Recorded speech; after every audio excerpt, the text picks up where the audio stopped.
constant, okay, and differentiating the second. If you differentiate the second, you get 2t.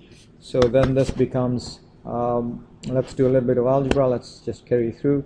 So this becomes 1/3, okay. And if I move this inside, that becomes 2 minus 2/3, so that's t to the 4/3 plus 4 times t to the minus 2/3, that's that guy, plus 2 times t to the 4/3. Okay, and which you can now see that you can combine. And again, a lot of this is algebra, okay? A lot of this is algebra, and very little of it is calculus. So if you combine those two, then that becomes 2 1/3, which is 7/3 t to the 4/3 plus 4/3 t to the minus 2/3, which is the same that we had earlier. Okay, the same thing that we had earlier. Okay. Okay, so that was the product rule. And jazz it up a little bit more, and you have a function of a product of 3 variables now, okay, or 3 functions rather, okay, and doing h prime.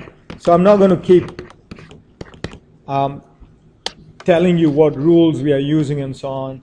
You really have to start learning these and follow with what I just taught you previously. So I'm going to keep this constant and differentiate this, so that becomes 1/3 t to the minus 2/3 times t squared plus 4 cosine t, plus keep this constant, so that becomes t to the 1/3, differentiate this, which is 2t, leave this alone, so that's cosine t, plus leave these two alone and differentiate the cosine t, so that becomes t to the 1/3 t squared plus 4, and derivative of cosine is minus sine t. And then you start collecting all the terms and putting things together, okay?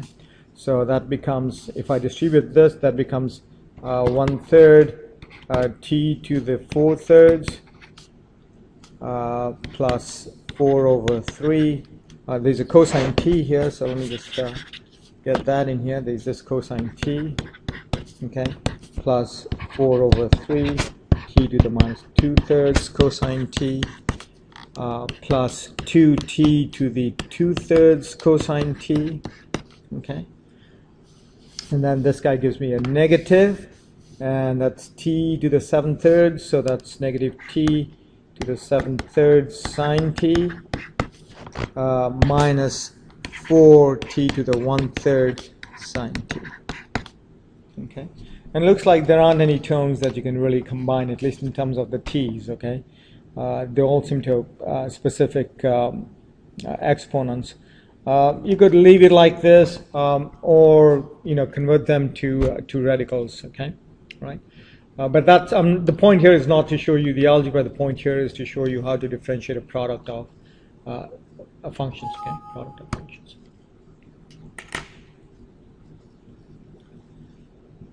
All right. So this is an example that you need to do. Again, it's a product of 3 functions.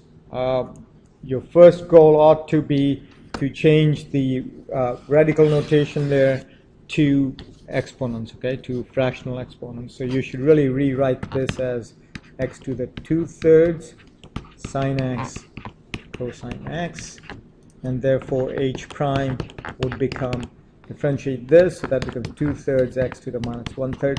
Again, if you are not very familiar with fractions, then these things are going to be hard.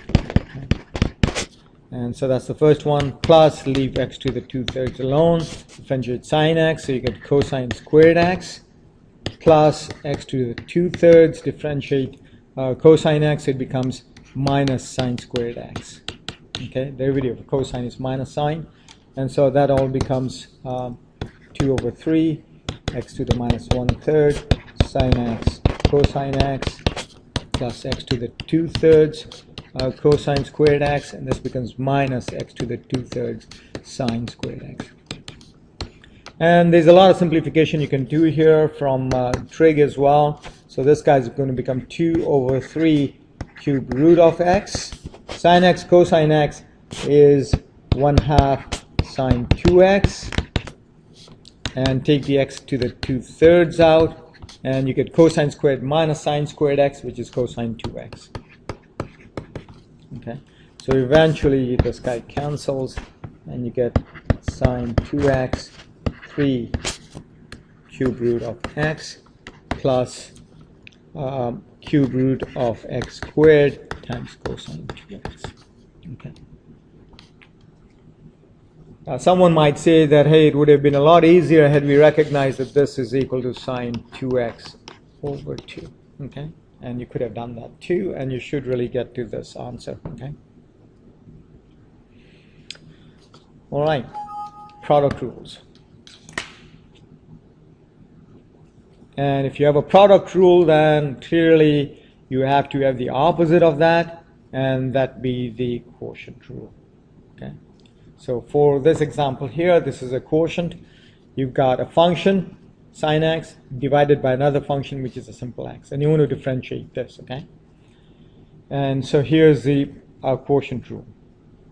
Okay, it's kind of convoluted and all that stuff. But again, do a lot of practice, and this becomes second nature then, okay? Becomes second nature. Right, I'm just going to go ahead and apply this, apply the quotient rule to this function. So then